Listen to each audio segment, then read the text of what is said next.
10 বছরে পা রেখেছে শিশু কিশোরদের জন্য অভিনেত্রী আফসানা মিমির উদ্যোগে গঠিত সংস্কৃতি চর্চা কেন্দ্র ইচ্ছেতলা। এ উপলক্ষে গত 25 জুলাই ঢাকার বেইলি রোডের মহিলা সমিতির মঞ্চে বিকেল 5টা 30 মিনিটে এবং সন্ধ্যা 7টা 30 মিনিটে বনের ধারে নদী নাটকটি প্রথমবারের মতো মঞ্চায়িত হয়েছে। সে সম্পর্কে বিস্তারিত জানবো এবারের আয়োজনে। বনের ধারে নদীর গল্পে উঠে এসেছে প্রকৃতি, প্রাণী ও মানুষের মধ্যে টানাপোড়েনের এক সংকটময় মুহূর্ত।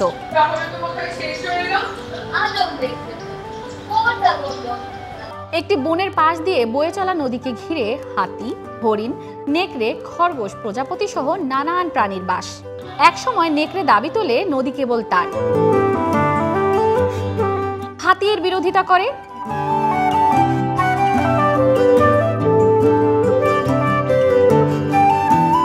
তখনই বন্দুকহাতে বনে প্রবেশ করে মানুষ, যারা ঘোষণা দেয় নদী কেবল মানুষের সম্পত্তি।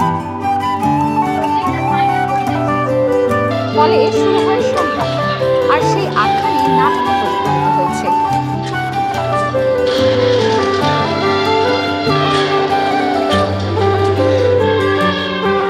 শিশুদের কল্পনা ও বাস্তবতার মিশেলে তৈরি এই নাটকটি সহ অবস্থান, সম্প্রীতি ও পরিবেশ সচেতনতার এক শক্তিশালী বার্তা বহন করে।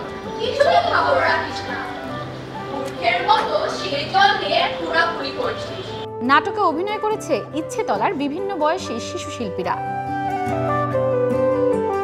নাটকটির রচয়িতা বিশিষ্ট নাট্যকার সৌমিত্র বসু, নির্দেশনায় আছেন মোহাম্মদ ফরহাদ আহমেদ শামীম। আমি যে কাজ করলাম এতদিন ধরে, আমার কোনো বিরক্ত নাই, সব সময় এটা হেল্প করছে। এটা সবগুলি বাচ্চারা যেগুলো আছে, আসো আসো ওদের আসো, প্রত্যেক অনেক চমৎকার বাচ্চা কাজ করে খুবই ভালো লেগেছে আমার। এটা কনসেপ্ট, এটা যেই আমার বলবো মেসেজ বলবো সমাজের জন্য, যে বনের ধারে নদীটা এটা আমাদের সবার, আমরা সবাই এই সমাজে বাস করব, সবাই আমরা এক। নির্দেশনায় পরামর্শক হিসেবে যুক্ত হয়েছেন ইচ্ছেতলার প্রতিষ্ঠাতা এবং পরিচালক আফসানা মিমি। ওদেরকে তো আমি অবশ্যই কৃতিত্ব দিতে চাই, সব থেকে বেশি কৃতিত্ব দিতে চাই ওদের বাবা মাদেরকে, কারণ ওনারা সহযোগিতা না করলে কোনোভাবেই আমি ওদেরকে নিয়ে কাজ করতে পারি না। তো ওনারা এত কষ্ট করে ওদেরকে নিয়ে আসে, সব কিছু করে। তো সেই হিসেবে থিয়েটার, চিলড্রেন্স থিয়েটার তো আমাদের তেমন নাই। এমনিতে যদি আমরা দেখি সারা বিনোদন জগতের যত জায়গা আছে, বাচ্চাদের জিনিস একদমই খুব কম।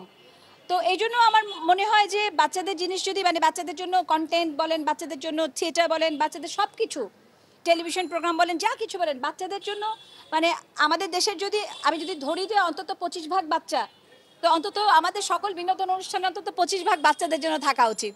তো সেইখানে আর কি আমরা খুব ছোট্ট করে আমাদের পদচারণা শুরু করেছি। জানি না কতদূর যেতে পারবো।